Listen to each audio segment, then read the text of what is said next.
सुख और समृद्धि की उत्तरोत्तर वृद्धि होती गई और आपके विचारों ने ऐसा पलटा खाया कि आपकी आस्था बाबा जी पर दिन प्रतिदिन बढ़ती गई। नागेन्द्रहाराय त्रिलोचनाय भस्माङ्गरागाय महेश्वराय नित्याय शुद्धाय दिगम्बराय तस्मै नकाराय नमः शिवाय। रक्षा सूत्र चैनल पर सभी भक्तों का स्वागत है। हम सभी भक्तों को महाराज जी की अद्भुत पावन कथाएं सुनाने जा रहे हैं। कृपया सभी भक्त ध्यान से सुनें। श्री बद्री विशाल का जन्म और पुनर्जन्म बाबा जी की कृपा से हुआ और उनका संरक्षण भी वे ही करते रहे। आपके पिताजी का स्वर्गवास हो जाने पर घर की आर्थिक दशा अत्यंत दयनीय हो गई थी। बाबा जी के आदेश से ही आपने अध्ययन किया और बीएससी कर लेने के बाद उनकी आज्ञा से आपने केआर कॉलेज आगरा में एमएससी कक्षा में दाखिला लिया। इसी दौरान एक समय ऐसा आया कि धन के अभाव में आप बहुत चिंताग्रस्त हो गए। कोई उपचार न पाकर आप आगरा राजा मंडी स्थित एक भक्त के घर, जहां बहुधा बाबा जी आया जाया करते थे, उनकी खोज में पहुँचे। वहां आपको ज्ञात हुआ कि 1 महीने पूर्व बाबा जी कभी आए थे और तब से फिर नहीं आए।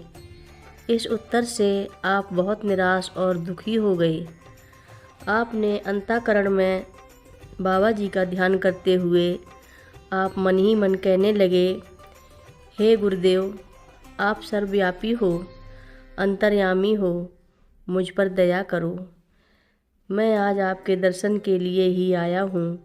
इस प्रकार चिंतन करते आप गली से बाहर आ ही रहे थे कि उन भक्त महोदय का नौकर आपके पीछे भागता हुआ आया और बोला, महाराज जी अभी अभी बाहर से आए हैं और आपको बुला रहे हैं।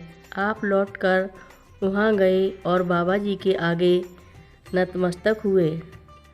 आपको देखते ही महाराज जी कहने लगे, हमें पता है तेरे पास पैसों की बहुत कमी है, मेहनत से पढ़ना, कल तक व्यवस्था हो जाएगी। दूसरे दिन जब आप कॉलेज पहुँचे तो आपकी ऑफिस से सूचना मिली कि आपकी छात्रवृत्ति सरकार से आ गई है और उसी दिन उसे लेने का आदेश भी दिया था। अब आप पाली इंटर कॉलेज शिकोहाबाद में भौतिक विज्ञान के प्रवक्ता हैं। इस प्रकार न मालूम कितने बद्री विशालों के योगक्षेम का निर्वाह बाबा जी करते रहे।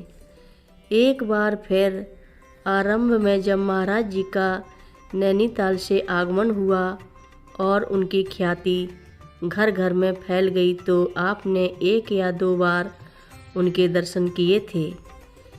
इससे आपकी मानसिक प्रवृत्ति में कोई खास अंतर तो आया नहीं, पर अन्य महिलाओं के घरों में बाबा जी के छाया चित्रों को देखकर आपके मन में भी यह इच्छा पैदा हुई कि आपको भी बाबा जी का एक चित्र प्राप्त हो जाता। आपने अपनी जान पहचान में इसके लिए प्रयत्न किया, पर आपको निराश भी होना पड़ा और इसके ना मिलने का मलाल भी आपके मन में बना रहा। नंदा देवी के मेले का अवसर था। आप अपनी पूजा सामग्री का थाल लेकर मंदिर में पूजन हेतु गई थीं। वहाँ से वापस आते समय आपने देखा कि एक बालक जिसके हाथ में केवल एक फ़ोटो थी, वह उसे आपको दिखाते हुए बोला, खरीदना चाहोगी? आपने देखा शीशे से मढ़ा हुआ यह छायाचित्र महाराज जी का था, जिसकी आप पिछले कई दिनों से खोज में थीं। उसकी कीमत उसने 1.5 रुपया बताई, परंतु उसे उसका मूल्य देने के बाद आप हर्ष और उल्लास से उस छाया चित्र को गौर से देखती रहीं। इतने में वह बालक ऐसा गायब हुआ कि फिर दिखाई नहीं दिया। आप सोचने लगीं कि केवल महाराज जी का एक छाया चित्र लिए वह बालक कौन था। आप समझ नहीं पाईं कि उसे बेचने के लिए कैसे वह सीधे आपके पास चला आया। बाबा जी के इस प्रथम छाया चित्र को आपने अपने पूजा गृह में स्थान दिया। इस प्रकार इस छाया चित्र की प्रतिष्ठा के बाद से आपके गृहस्थ में सुख और समृद्धि की उत्तरोत्तर वृद्धि होती गई और आपके विचारों ने ऐसा पलटा खाया कि आपकी आस्था बाबा जी पर दिन प्रतिदिन बढ़ती गई। हर रोज़ महाराज जी की कथाएं सुनने के लिए रक्षा सूत्र चैनल को अवश्य सब्सक्राइब करें, शेयर करें और लाइक करें। घंटी बजाना ना भूलें।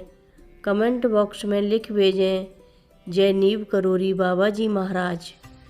बोलो नीव करोरी बाबा जी महाराज की जय बोलो।